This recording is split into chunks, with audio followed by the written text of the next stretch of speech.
the City of Riverbank Special City Council meeting for Thursday, September 22nd, 2016, is now in session. Today, it is time of 6:03. Please stand.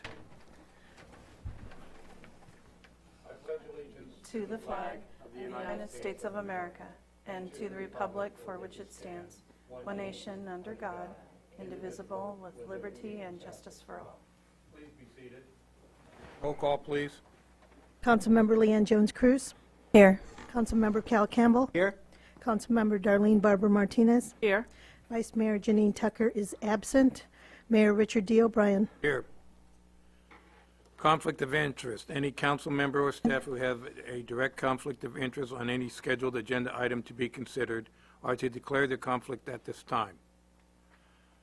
Public business from the floor. Pursuant to government code in reference to a special meeting, the public has the opportunity to address the city council only on items appearing on this special meeting notice. Individual comments are limited to a maximum of 5 minutes. Do we have any public comment? Seeing none, we'll go to the consent calendar consisting of item 2A, waive readings. Do we have any motion or comments on the waiving of the readings? How about a recommendation to approve? Make a motion we approve item 2.8. I second it. Okay, we have a motion to approve and second the consent calendar. Councilmembers Barber Martinez. Yes. Campbell. Yes. Jones-Cruz. Yes. Mayor O'Brien. Yes. Motion passes 4-0. Item 3.1, this is public hearing.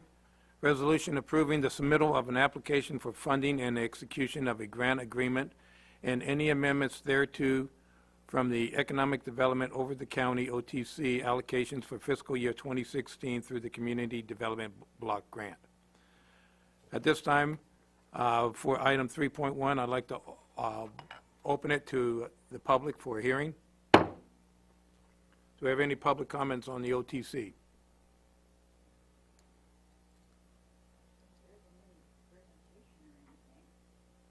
There's a staff report on that. That's the presentation. For the record, this thing was supposed to get published in the paper and posted out here for a meeting on Tuesday the 22nd, the regular meeting. Yesterday morning it came out with a special meeting agenda for tonight. I don't think it was clear at all. We're just public hearing. Two issues that I'm concerned about is number one, the city is taking on a $1.1 million grant handing it over for a personal private business out there. If the work they do on this, and knowing how old buildings are, animation stuff out there, if it goes over $1.1 million, then they need more money to finish what they're doing. I would like to see the city put something in there that would prevent them from coming back and using taxpayer, city fund, taxpayer money, if they have to have more money than what the grant is for. The other issue I have is, I know there's at least one thing on their grant that if it doesn't happen, the business doesn't comply with, that the grant could have to be paid back. If anything were to happen, because nobody knows what the future holds, if anything were to happen, I would like to see something written in the agreement that they would not, that if it has to be paid back, it would not be by the city funds and city taxpayers. Those are good points, and those are items that the city will not take on at any time. Any further public comment? Seeing none, I close public comment. I bring it back. She makes great points, but I believe that when you sign the agreement, when it comes up, that we have language in there protecting the city.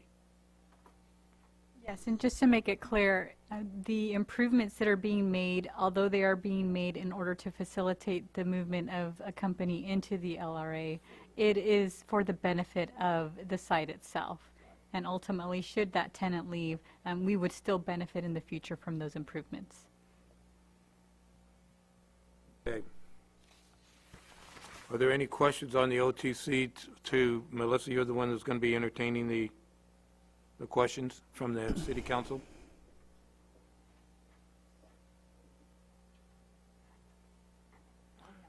I have none either. So for the second portion of it, we authorize the approval for the application for the funding and execution of a grant agreement from the 2016 Community Development Block Grant over-the-counter allocation. Before we get to that, there was one item which had to be secured prior to us submitting this OTC, and that was the lease agreement. That was at one time a requisite.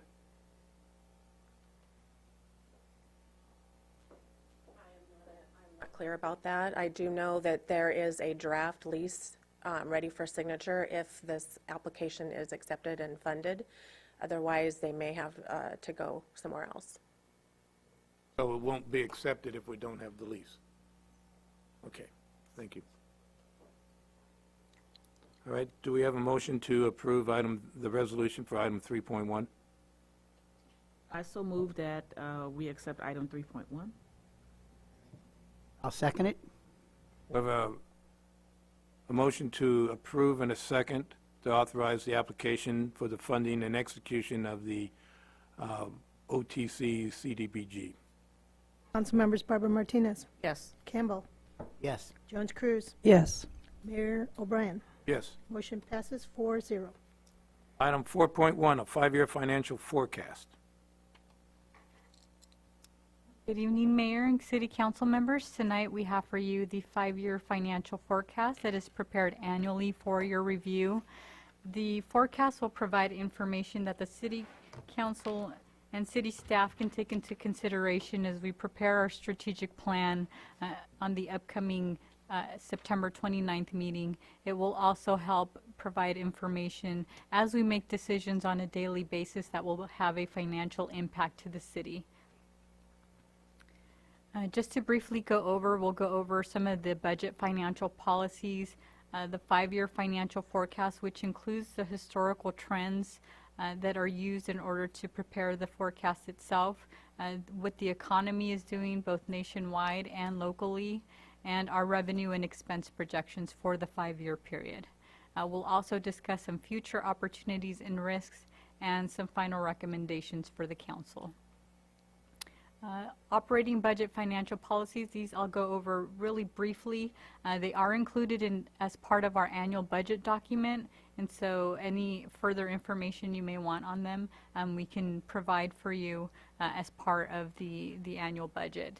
We'll avoid procedures that will balance the current year expenditures at the expense of meeting future year expenses, such as postponing expenditures or accruing future year's revenues in a fiscal year when they don't belong. We'll make for adequate maintenance of capital plant and equipment to the extent possible, and we'll provide for adequate funding for our retirement systems. We'll maintain budgetary controls to make sure that all departments are accountable for the expenditures staying within their budget appropriations. We'll make requests to the City Council to make any council action that will have a financial impact on the city. And typically, you will not see any requests for additional positions except for when it's an emergency or during the preparation of the annual budget. Wherever possible, we'll integrate performance measurement and service levels and productivity indicators, and we'll provide a financial impact analysis on all policy initiatives. We'll also continue to aggressively seek state and federal funds for capital projects. And then we do have budget amendments or transfers of $5,000 or less that can be approved by the city manager. We'll also endeavor to maintain diversified and stable revenues. We'll estimate annual revenues by an objective and conservative process. We'll establish user fees and charges that will recover the cost of the services. And non-recurring revenues will be used for non-recurring expenditures. Five-year financial forecasts. The basis that we use for our projections include historical trends. It includes items that are going on in the economy itself. And we have specific sources of information that we receive projections from, such as CalPERS for our retirement system for all of our employees, future development plans that may be in the pipeline, and our city strategic plan. So a bit on our financial history. Our historical revenues, we have three major revenue sources that provide approximately 70% of the city's revenues to the general fund: sales tax, property tax, and property tax in lieu of VLF. And for those of us that have weathered a couple of recessions, we know that these are three of the most volatile revenue sources that we have. Sales tax is imposed on most retail transactions. We did have the triple flip, which gave the state a portion of our sales tax, which they then reimbursed us through a portion of property taxes. That ended in the fiscal year 2015-16. So for that year, we received a final payment from them, which boosted our revenues in that fiscal year. So when we look at the projection, you'll note that there's a decrease from the prior fiscal year to this fiscal year simply because of that one-time boost. Our top 25 sales tax generators throughout the city provide 77% of the city's sales tax. And I can say with certainty that the majority of those top 25 are located within one specific shopping center. I'm sure you can imagine which. Our strategically placed Crossroads Shopping Center continues to provide the city with significant sales tax despite the failing economy. And the opening of the IMAX Theater will spearhead the additional receipt of revenues as patrons seek places to dine and shop in Riverbank. May I ask a question? Yes. Do you have any figures on how approximately what the increase has been for the businesses since the IMAX, the other businesses around town? So the figures that we've received so far from our sales tax consultants go through March. So we don't have a full quarter quite yet of the IMAX being open. So once we receive the figures through June, then we'll have much more information. So our top sales tax generating categories, we have general retail, which includes Targets, our Kohl's, Best Buy, etc.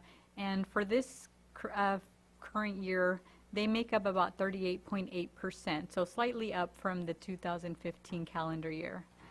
Construction is up to 20.3%. Our food products are also up 19.6%. Transportation is down at 15.9%, and that is strictly because of the change in the gasoline prices. Our business to business is slightly up, so this is product that's being sold from one business to another. And then we've got some miscellaneous categories in there that are also slightly up at 0.3%. So this graph just shows you a historical trend of where our sales tax has been. You'll note the large increase in fiscal year 2006-2007, which is when Crossroads Shopping Center opened. So that did boost the city's revenues by about $800,000 alone in that first fiscal year. For the current fiscal year that ended in 2015-16, you'll see we reached over $3 million. And as I mentioned, that was due to a one-time final payment of the triple flip. So when the triple flip was implemented, there was a few quarters that we were not reimbursed for at the beginning, and so they finally trued all that up, and it did come in the prior fiscal year. How much was that? So it was approximately to the city about $200,000. So it was still up, but Yes, yeah, it was almost 2.8, almost 2.9. correct. Yes, that's correct. Property tax is imposed on all real properties. So currently we have the levy that's set at 1% of the assessed value, and then that can be adjusted by an inflation factor not to exceed 2%, except for those properties who were reevaluated during the recession and had decreases as a result of the Prop 8 reclassifications. Those can increase by more than 2%, but at this point in time, a lot of those properties have already been either resold or reassessed. Property in the state of California is generally reassessed only upon change of ownership. And in Stanislaus County, it's the county assessor's office who provides that service. Cities and other local agencies such as schools, special districts, and the county share in the county-wide pool of the property tax for purchases made within the county. So historically, our property tax has ebbed and flowed along with what the economy is doing. So we saw a big boost in 2006-2007 as Crossroads was continuing their build-out, and then back again in 09-10, we saw that increase as final construction, but then 2010-2011 is when we felt the first hit of the recession, and that's when our revenues decreased to less than $1 million. And so currently it has been steadily climbing. I would say that for fiscal year 2015-16, the only reason why we did not receive increased revenues over 2014-15 was because the county overpaid us, and so the figures reflected in 14-15 actually have an overpayment included with them, and so we had to reimburse them this fiscal year. Property tax in lieu of VLF. So this accounts for 1.35% of property tax received. That's in lieu of receiving the full vehicle license fees. We began receiving this revenue source during the 2004-05 fiscal year, and it is classified as a property tax, so it does increase and decrease along with assessed values. So over the fiscal year, similar to what our property tax has done, as property values increase, so did this revenue source, and as they decreased, then we saw the resulting decreases in revenue as well. So historically, what our expenditures have looked like, and I'm going to highlight two of the city's largest expenditures, which are salary and benefits and the Stanislaus County Sheriff's contract. And the reason I'm focusing on these is because they account for about 70% of the city's general fund expenses. So these two services alone do account for more than two-thirds of the city's expenses. So historically, what our salaries and benefits have looked like over the past fiscal year, we see in 08-09, we were at our first peak, and that was when we were fully staffed. All of the departments had all the positions that were filled. We were adding positions, particularly in planning and building, to make sure that we could accommodate for all of the increase in development that we had. In 09 and 10 and 10-11, we began to feel the effects of the recession, and so we began to have layoffs at that point in time. Slowly, we've been adding staff back as revenues have allowed, and in 12-13, the Budget Advisory Committee decided to make a change in the way in which we account for our salaries and revenues, so that an employee's salaries would be allocated in their base account, which for some of us is the general fund, and so that was the only reason why we saw increases in salaries. It was not because we added staff, but simply to make it easier for the public to be able to view, for example, the city manager's budget and know that it accounted for 100% of that employee's salaries and benefits. In turn, we now reimburse the general fund from the sewer fund, the water fund, the gas tax fund, for any work that's being done within those funds, even by a person who's generally paid from the general fund. In the new CFP that we formed, is it, I know it pays for the police, all the streets, sewer, all of that. Does it also take into account employee salaries? So there's some administrative fees that have been allocated. Yeah, that will be. So it's similar to when we have our L&L districts. There's an administrative fee that's included there. although it's placed in a different fund, it always reimburses the general fund to pay for staff that does work within the L&Ls. Our law enforcement contract has also seen some steady increases and decreases as well.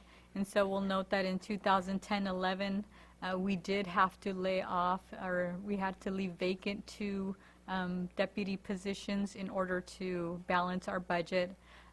But over the years, the cost of our contract with the Sheriff's Department has been steadily rising as the economy has come back. They've renegotiated their contracts with their with their deputies, and so we have been adjusting our contract to accommodate for that, and we do reimburse them for any additional costs that they have in terms of costs of health care and retirement, along with any supplies or equipment that they need.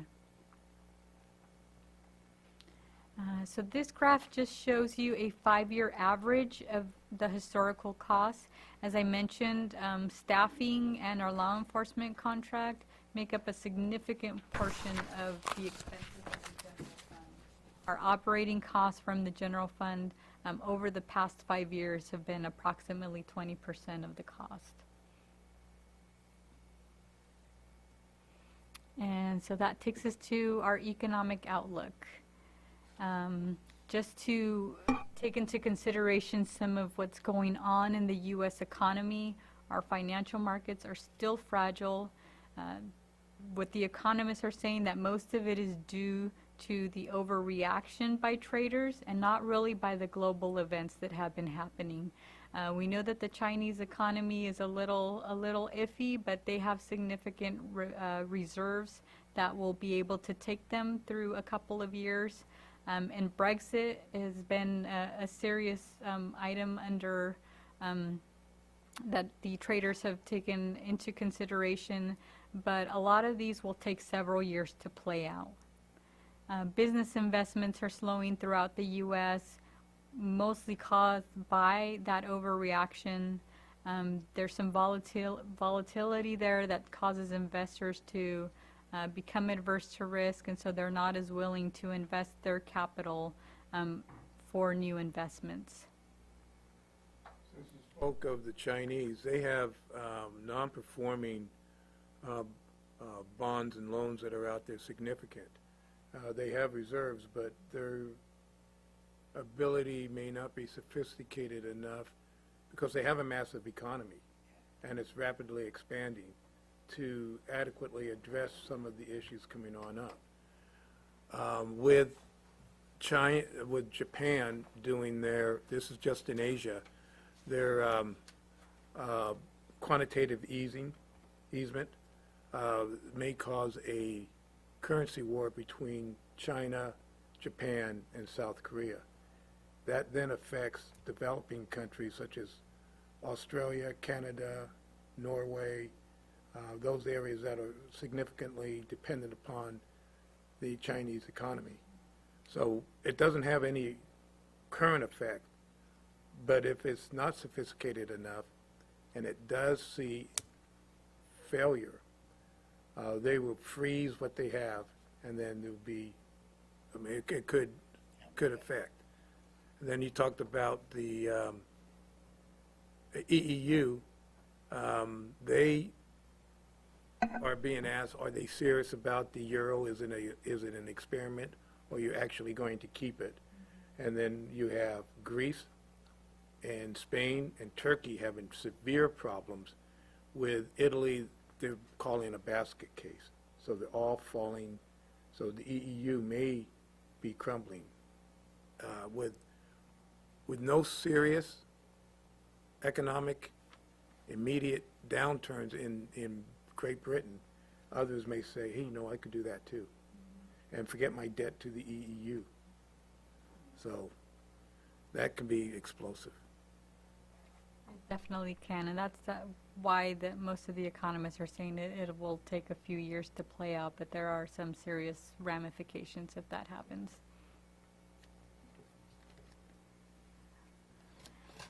Going to the state's economy, despite the fact that the economy is still a bit frail, California is on track to be for its 5th consecutive year of economic growth, job creation, and lower unemployment. The median price of homes throughout the state rose by 5.3%, and with a 3.5% increase in sales. That was due to low mortgage rates, although lending standards are still very tight, and buyers still face difficulty in obtaining assistance with down payment assistance. Statewide, the taxable sales grew by 3.4%. Riverbank's economy, some positive trends that we've seen here, continuing the renewed development interest. Diamond Bar West is in its final map preparation stage. Model homes will begin construction soon. Riverbank Central Apartments is in construction. The expansion of the SOI was completed, and so that'll bring some significant benefits to the city in the future. One being Crossroads West and the specific plan that is being prepared there. There's also continuing commercial construction, and I just listed here a few of the businesses that we've seen coming in just recently.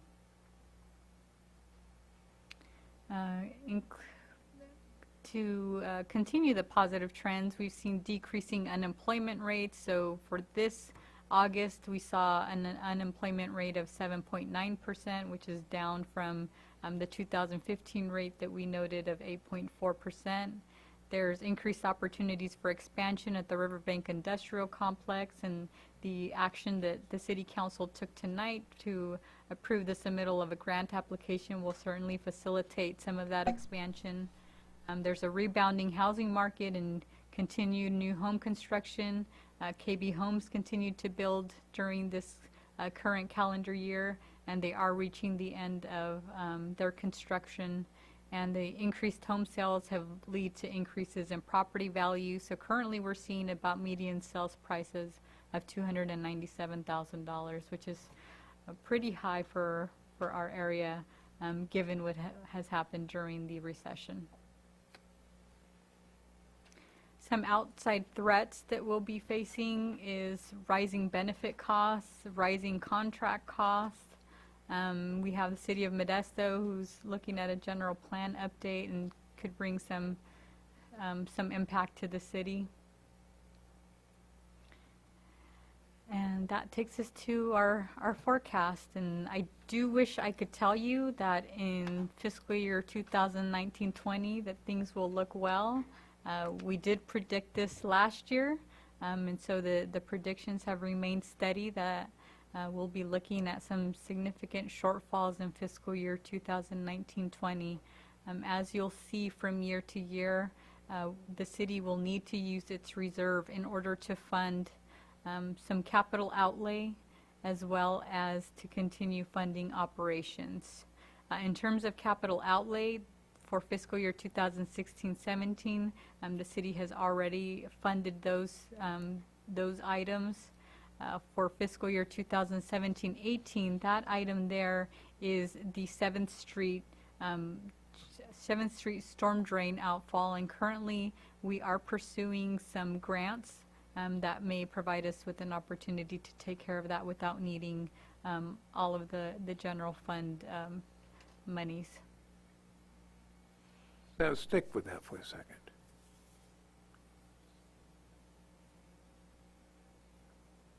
So by the end of fiscal year 19-20, we will be looking at a shortfall about $141,000 to the reserve. So if the predictions for 17-18 are realized, we're going to have to do a stopgap right then and there. The council's going to have to make some very tough decisions. We are, yes. Probably are looking at a reduction in staff. We're looking at reduction in, well, we can't do it in services, but some of the staff.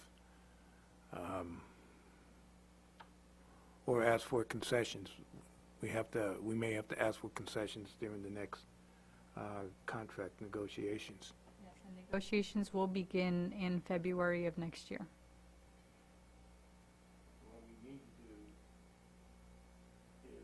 zero those sums with the prospect of Crossroads West coming on in to boost more sales tax revenue. So you figure in 5 years it'll start generating sales.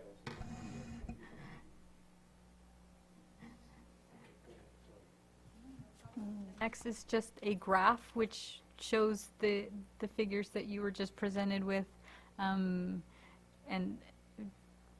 just basically highlights the fact that our reserve, which is the trend line that you see there, and the significant decreases that we're seeing. As you'll note, the bar that's in red are our revenues that we receive, and for 2016-17 through 2020-21, those are definitely not keeping up with the expenditures that we are predicting. 2017-18, we have a significant jump in expenditures. Yes, and that's a result of the 7th Street storm drain. So it's the $250,000 that we're allocating towards that project. There's no outside money that can help us with that. So that's currently what Kathleen is going to be looking into, some possible grants so that we might have available to us. And is that one that has any ties with Caltrans? Darn it. Okay. All right, thank you. In terms of the revenue forecast, so I apologize for the busy screen here, but ultimately we're looking at revenues in the upcoming fiscal year of $8.9 million, and in fiscal year 2021 we'd have approximately $9.7 million in revenue. So our revenue sources are steadily increasing. Unfortunately, they're not at the level to keep up with the expenses that we have. To highlight, we're looking at about 2.1% to 2.9% increases in revenue for the upcoming fiscal years. Question, are our health benefits through PERS raising drastically during this period too? Is that affecting us? So we have our health benefits through a consortium known as a San Joaquin Valley Insurance Association, and the increases that we have been shown, and we just received these last week, is we have two plans. We have an HSA plan in which the city funds the premium and the deductible, and that one will increase by about 26%. The HMO plan will increase by 15%. So those are very significant increases that we'll be facing. Staff and I are already researching alternatives, although from what we have been presented so far, this may be the best alternative for the city, is to remain with this consortium. That's where we have to make the decision. The city can't absorb the increase, and it's going to have to pass that along to the workers, to the employees. That'll be a discussion that we have. That's a discussion we have to have. We'll have that in early January with the council. In terms of sales tax, some of the positive trends, obviously the continued commercial growth, the revitalization of the Del Rio Theater property, interest in the downtown business owners to form a business improvement district, which we hope will ultimately spearhead some additional businesses downtown. Negative trends is the continued growth of internet sales. I just bought 2 phones on the internet instead of walking into AT&T simply because it was convenient. And neighboring commercial development in Modesto and Oakdale, which will impact the city as well. So overall, in the upcoming fiscal years, we'll see in fiscal year 2018 about a 4% increase, but then we'll steadily increase by 2% from there on. So those are the projections that we receive from our sales tax consultants. Generally, they look at a conservative figure of about 2% in growth. Property tax and property tax in lieu of VLF. I usually present these together since they're both affected by assessed values. Some of the positive trends is that the rising sales price of homes will continue to increase these revenues. The new housing construction as well as new commercial construction. Negative trends is that the supply of homes that we have may exceed the demand here at the city, and sales prices may be too high for the average resident to purchase. And I know this is something that we're having difficulty with in our housing department, is that we currently have a grant from CDBG to provide funding for first-time home buyers, but we're not able to get any homes under the limit that CDBG sets for the purchase price. Currently, all the homes that are out there that are 3-bedroom, 2-bath are all above that limit.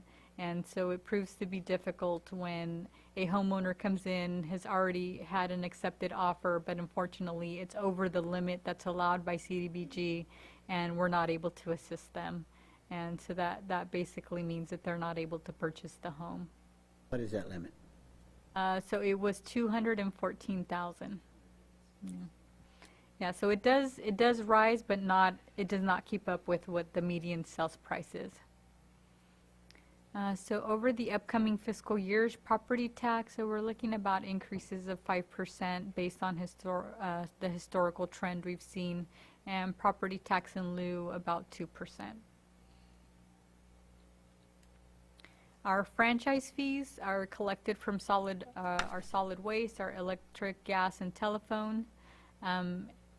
They rise and fall depending on the customer base, but on the positive trend, our garbage franchise fees have been increasing as we've had additional homeowners come in, and as the City Council has considered the rate increases, because they are based on a percentage of the fee that's charged to the residents. As that fee goes up, then so does the percentage of revenues that we receive. Just to provide some context, in the upcoming City Council meetings, we will be having an agenda item for the City Council to consider revised rates for garbage. Last year, the CPI that we saw was 2.6%. This year, so far, the CPI that we've seen has been 0.7. So the City Council might at some point consider whether it wants to keep this rates as is, or if it wants to consider actually raising the rates. And what's the CPI again? so for June it was 0.7%, and so we. What does CPI mean? Oh, Consumer Price Index. Sorry.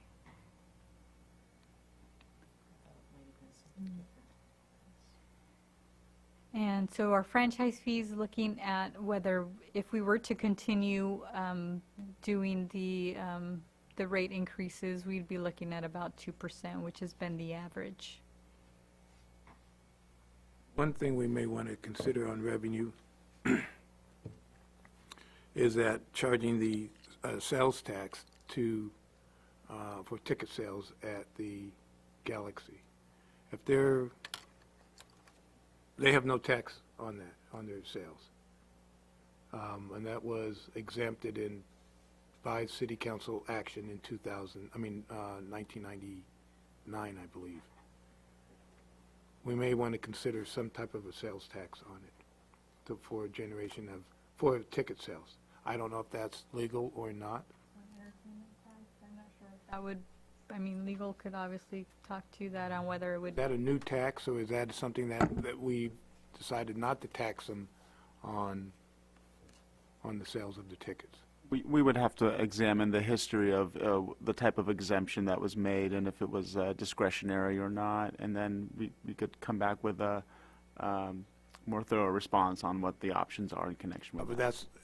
that's an option that we could take a look at, that could generate enough to keep us afloat through 2022, and while we're waiting for the sales tax to kick in from the Crossroads West and other areas. We can look into that. Okay, I appreciate that. And that's a council action. That's not something we can just implement. Building and planning revenues, which include our building permit fees, our plan check fees, and other planning-related items. The positive trends is the continued issuance of solar permits, continued issuance of new housing construction permits. Some of the negative trends we'll be seeing in the upcoming fiscal years is that building inspection increasing, and so the fees that are collected might not be sufficient to adequately cover the city's costs. These fees are highly dependent upon new construction, and solar permit issuance may slow down if tax rebates don't continue. But for the upcoming fiscal year, we do see an increase of about 5%. That's taking into consideration that Diamond Bar West would complete its final map and begin new home construction, and then we'll see a slowdown there and just an average 2% increase. Operating transfers in, so about 70% of the general fund's administrative charges to other funds. So this is where we take into consideration the fact that our employees who are paid through the general fund typically will do work that's associated with other special funds or our enterprise funds such as water and sewer, and so we'll reimburse the general fund for that administrative charge. And so the increases that we see are simply due to the salary and benefit costs that are increasing as well. There are no salary increases that have been assumed in this financial forecast beyond those that have already been negotiated. And this July, we did implement the final 1.5% increase to salaries of the full-time staff. And so new negotiations will begin in January for the upcoming fiscal years. This is just a chart of additional revenues that we receive, such as the pilot, which is the payment in lieu of taxes that we receive from the Housing Authority. Basically, that goes to cover the payment that we make to Stanislaus Consolidated, real property transfer tax, a few other taxes such as unitary tax from commercial businesses. We do receive a grant that goes towards police services. Our police service fees are looking to increase, and then just other miscellaneous revenues that we receive. Our expenditure forecast for the upcoming fiscal year. So we're looking at expenses for the current year of $8.8 million, and in fiscal year 2021, expenditures of almost $10 million. And so we're looking at increases that range from 3.1% to a high of 4.8% in terms of our salary and benefits. For salary, as I mentioned, there's no salary assumptions, but we will be completing a compensation and classification study in the fourth quarter of this year in order to begin to prepare for the negotiations that will begin in February. Benefits, pension-wise, we're looking at increases in CalPERS. These rate increase assumptions are included and are based on historical trends and specific information that we receive from CalPERS.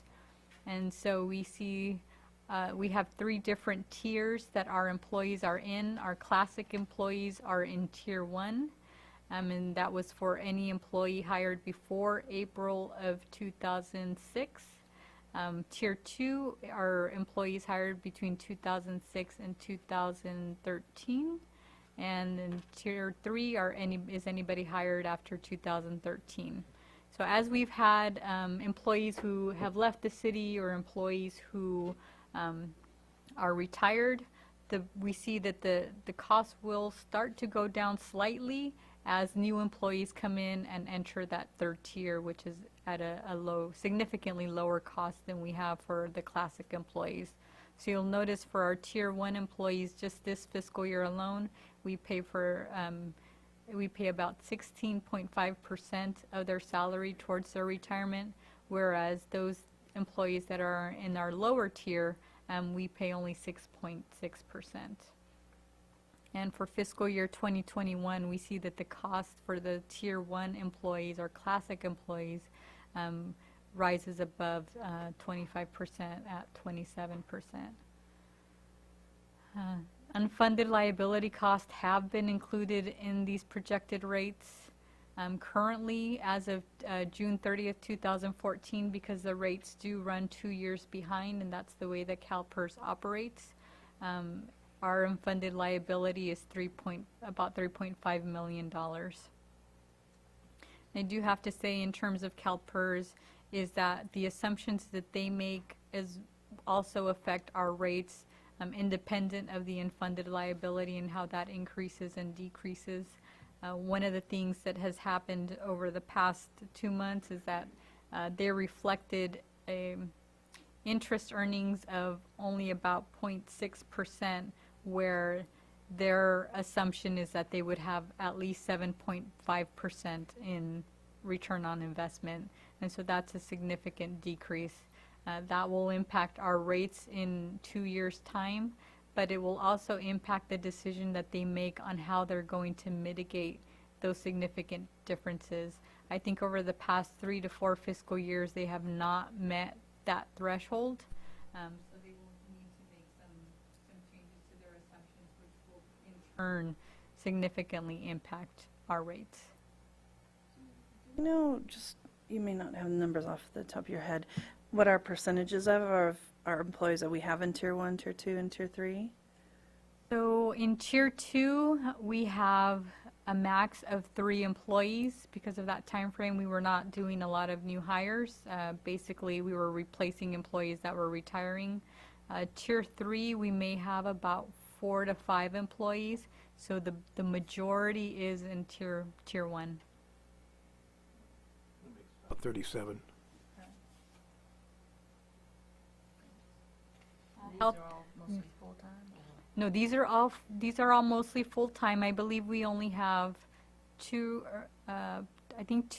part-time employees that are now within CalPERS. And they start off at our lower tier. When is the benefits contract up for negotiation, 2021, 2022? So our benefits are negotiated along with our salaries. So Talking about retirement too. Oh, about retirement. When it comes to CalPERS, once you're in, you're pretty much in unless you buy out. Yes. Buying out would cost us, Too much. Lots of millions of dollars. I figured the that. city of Modesto's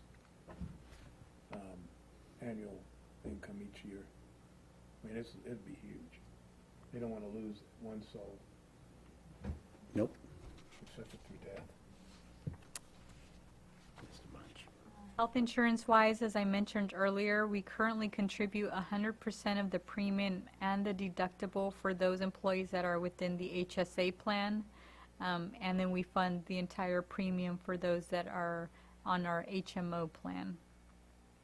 And that's only attributable to full-time employees.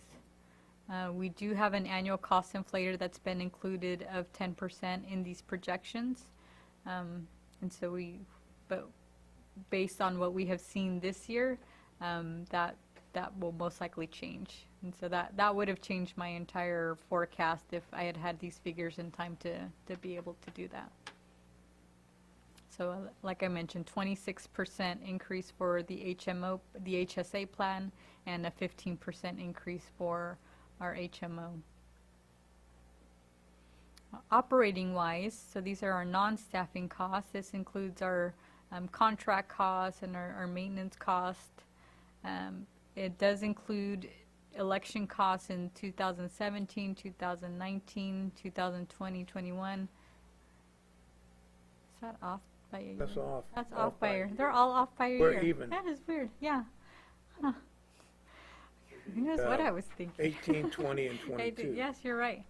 So it does include, for fiscal year, so I'm thinking fiscal years. So in fiscal year 2016-17, we have election costs, fiscal years 2018-19, and fiscal years 2020-21, because it does fall within the first half of the fiscal year on the even years. Good save.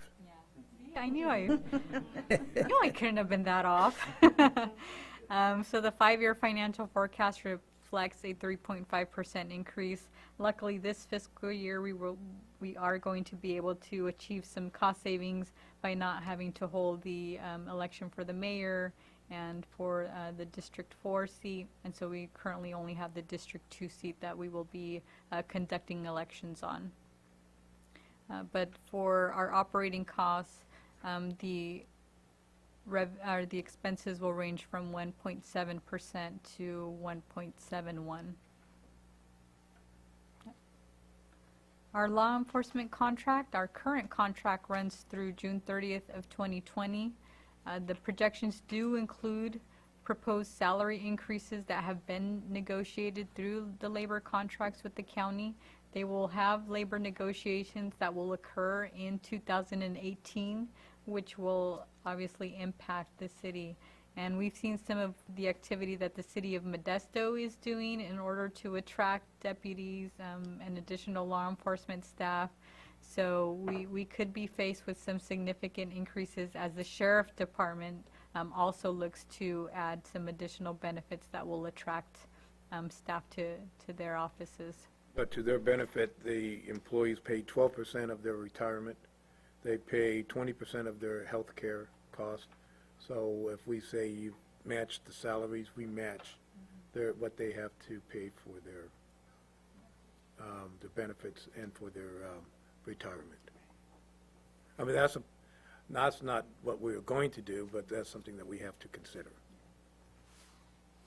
Currently, administrative charges are not part of the contract, and so that includes their crime scene investigation, any payroll, any information technology, human resources, but they have included within the current contract that should they fall into some budgetary issues, that they would have the right to recapture those costs. So if a future recession does come up within the next 5 years or through 2020, then we may be looking at having to open that contract and have those discussions with the county.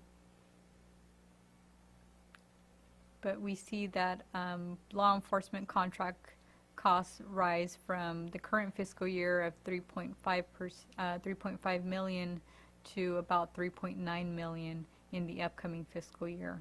The benefit that we had this year was that there was some significant savings in the regional 911 communication costs, which we will not see in the upcoming fiscal year.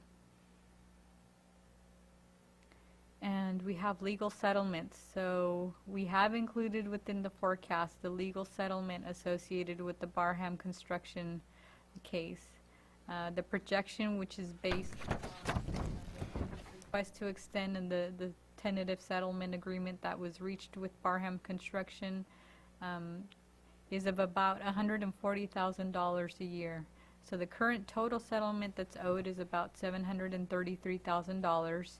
Repayment from year 1 and year 2, well, basically this current fiscal year, will be made from the reserves that we have in the system development fees and the general liability account. We also have future settlement costs for the Allen versus City of Riverbank, which have not been included. So this was the case of the young lady who and her mother who was removed from their home due to health and safety issues, and fortunately we did lose that case. We did pay the upfront settlement costs or cash that was agreed to, but in the future we did state that we would waive any building permit fees, inspections fees, etc., should they look to rebuild on the property. Do you know what her health is? I have not heard from anybody regarding her health.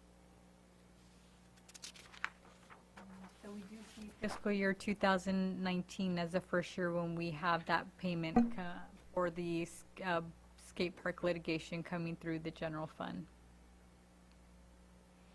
And so overall, in the upcoming fiscal years, we are looking at some significant structural deficits. So if we take the 5-year forecast in total, we're looking at about $45.8 million in revenues, but about $47.1 million in expenditures. So that's about a shortfall of a 1.3 million. Capital outlay, there's not much included, although we did list the fact that we still have the HVAC at the police services that needs to be replaced, the HVAC at the community center, and the HVAC at the police services department. Police services twice, 19 and 21. Okay.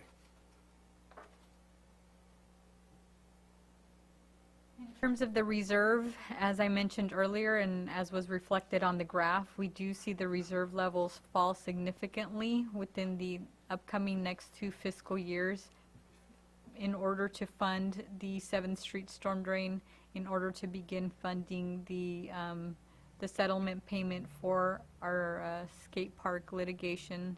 And so those will have some significant impacts to the reserve. So we see currently at the end of this fiscal year, we're projecting about an 11% reserve, but that will fall drastically next fiscal year to about 6%.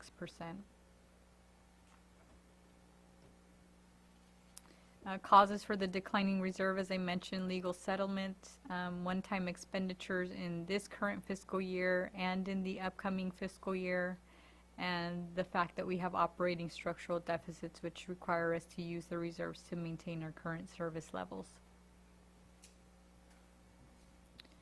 So that takes us to some future opportunities and risks, and these are the things that the City Council can take into consideration as we begin preparing our next strategic plan, or that we can begin doing research on, or that are already in the works. For example, Crossroads West and the specific plan that they're currently working on. Although the estimate is looking at 5 to 6 years for construction, we currently are in the planning phases for that, so that's very positive. Housing development both on the east and west side, stimulation of private development in downtown, such as the Del Rio property, the Riverbank Industrial Complex, the redevelopment of the cannery site, although they've been fairly quiet over the past year. We never know what the market may look like and what might spearhead some development there. And grant funding for future projects such as the 7th Street storm drain. Question that pops into my mind, because I haven't really heard, I know we're doing some settlements with the RIC on a contract and whatnot, but what about the vacant land that they were going to deed over to us about a year or so ago? Is that totally fallen apart or what? So far, we haven't had any indication that that will be deeded to the city anytime soon, or to the LRA. And there's some additional information that we will have for you in closed session regarding the auction of the other properties that are currently there. Risks that the city will be facing is continued increases in operational costs, continued changes to CalPERS and health insurance rates, future negotiations with our labor groups. I have on here repayment of Eleanor and Kentucky property purchased to the county. We'll keep that one under wraps as long as we can. Who made that? Was that Homer that did that? It was a strategic purchase at that point in time. Unfunded sheriff deputy positions, we still currently have 2 positions that are not funded, although the chief has done a wonderful job with his staff of being able to provide more than exceptional service to our residents. We still do have 2 unfunded positions. A local redevelopment authority and any unknown liability it may have on the future of the city. Another recession within the next 5 years, certainly not with outside of the realm of possibilities, given the historical trends of when the recessions tend to hit. And continued delayed maintenance on our building and our infrastructure. And something that I should have added to this list is not only delayed maintenance, but the necessary ADA upgrades that need to be made, that we've identified within our ADA transition plan. That's within buildings? Within buildings and parks. So some final recommendations for you today. that we continue working with the private developers on current and future projects. I think that the discussions, although some have stalled, I think are continuing to go forward, and we've been working well with them. Donna and John and Robin have been doing a great job of working on development agreements, working on reviewing specific plans, providing them with comments to ensure that projects are meeting the city's vision, along with it being consistent with the city's general plan. We would continue to review our current fee structure to ensure that we're recapturing city costs, similar to what we did with our encroachment permit fees not too long ago. That we would review all operational expenses to maximize any cost savings we may have, particularly a review of our contracts that we may not have reviewed in quite some time. Quarterly monitoring of revenues and expenditures, continuing our prudent spending practices, continue funding strategic one-time expenditures with one-time funds so that we do not rely on recurring funds for that, and begin planning for future recessions. And with that, I bring you to the end of my presentation. I'm available for any questions, and a full report will be issued to the City Council and to the public. To the public, they'll receive a easy-to-read guide so that they can see everything sort of in a one-page format. And then I'll be publishing the full report within the next 2 weeks. Report again is what I expected when I initiated it. What was it, 3 years ago when we did the first one. Last year was very good. This year, again, is better than what any other city in California is doing, I believe. And then when I mentioned to the league 3 years ago what I wanted to do, they came up with a matrix, and they presented it after we had already started it, which was, I think we did all that they wanted, but we had already did it, 14 of the 17 steps. One of the things that we haven't looked at, we don't look at as closely, is what's going to happen to our nation with the upcoming recession and the election. The election could be dangerous. No matter who's elected, it seems like there is such a division that it could be the catalyst for bringing the recession closer to us for a longer term. The good part after this next election, this recession, that should be a secular one, like it has been, with the .com, with the housing, but it could be secular again with just a small portion of it causing the greater balance, that we could have a very strong long-term bear market coming on up, which would help us out in the long run. I think we need to, you gave a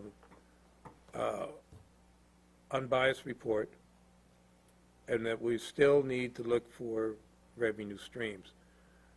Crossroads West will be a good revenue stream, but that's not going to be around for maybe 2020. I do want us collectively to look at some type of tax on those businesses that were exempt, whether it was a startup or whatever. That would be ticket sales for the Galaxy Theater. How do they do it in other cities? I'm sure that they collect I know Modesto collects taxes on everything, so how do they do it? And should we entertain something like that? And that could be a significant revenue source that could keep us not only afloat, but close to an 8% reserve. And if we take a look at what we're giving the employees and be honest on how we're going to recoup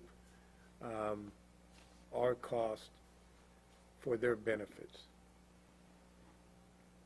What do they pay right now? Does someone know their retirement, is it 6%, 7%. 7%? And I believe CalPERS said that their fair share is 12%. So we might just look at CalPERS guidelines, so we can it's CalPERS guidelines. And then I know Modesto is giving pay increases, but they do have to pay for their medical, and they have to pay for their copay, and we're paying their copay. So we have to see how the general fund could be sustained at that. You already gave our closed session report out on the barn end. So do we need a closed session? Anyway, I'm just joking on that. Any comments on it? First, I did like the colors.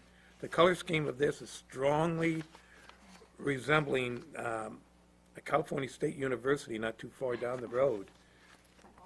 That's right. The color scheme of it. So comments on it? Do we have any comments from, Evelyn, do you have any comments on it you want to talk about?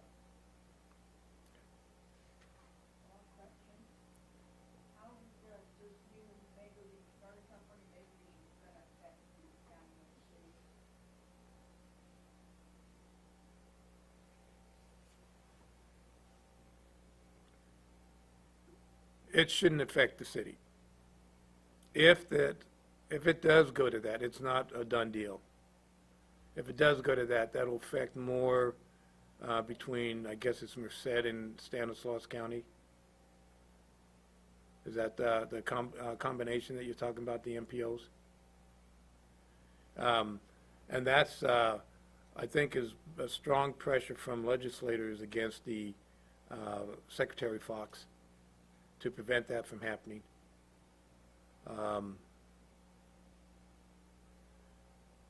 It should only affect more of the administration of what our projects are.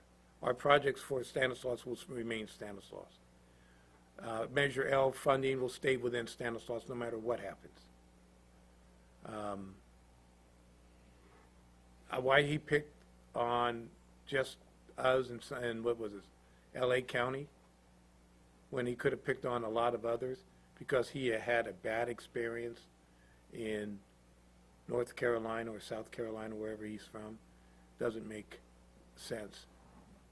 But that's a good question. I hadn't thought that how much it could affect us locally. I think the water flow rates will affect us much greater than the consolidation of the MPO.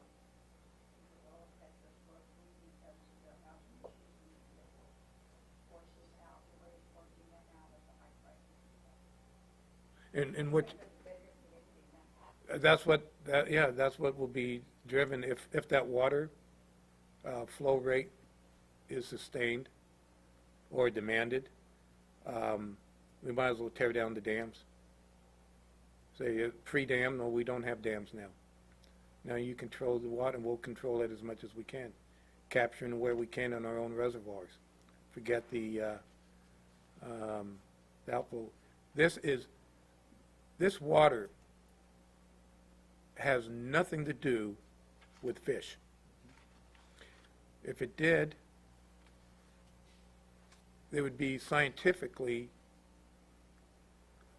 coordinating water release for fish progress. What it will do will keep the delta free of brackish water so the tunnels can be built. That's it. You don't see, and the EPA is going to go along with the water. I mean, it's just unfathomable what they're doing to the Central Valley. That PM 2.5 that the EPA refused to rule on is going to put farming out of business because they put too much pollutants or particles in the air. And with the water, it's going to fallow in Stanislaus County 30,000 acres. So what are they going to do? What would you do if you were a farmer? Drill a well and pump from the ground, so that's going to affect us. So it has this snowballing effect, and it has nothing to do with saving a single fish. If they did, they would go after the wide-mouthed bass, which is a predatory fish on the salmon. Largemouth, thank you. Wide-mouth is the mason jar. But anyway, yes, you got me going there, Evelyn, thank you. Okay, any other further? Okay, we have no other action items. But thank you for all your hard work, especially when your right-hand person left you. But anyway, with that, this special meeting is now adjourned. Excellent.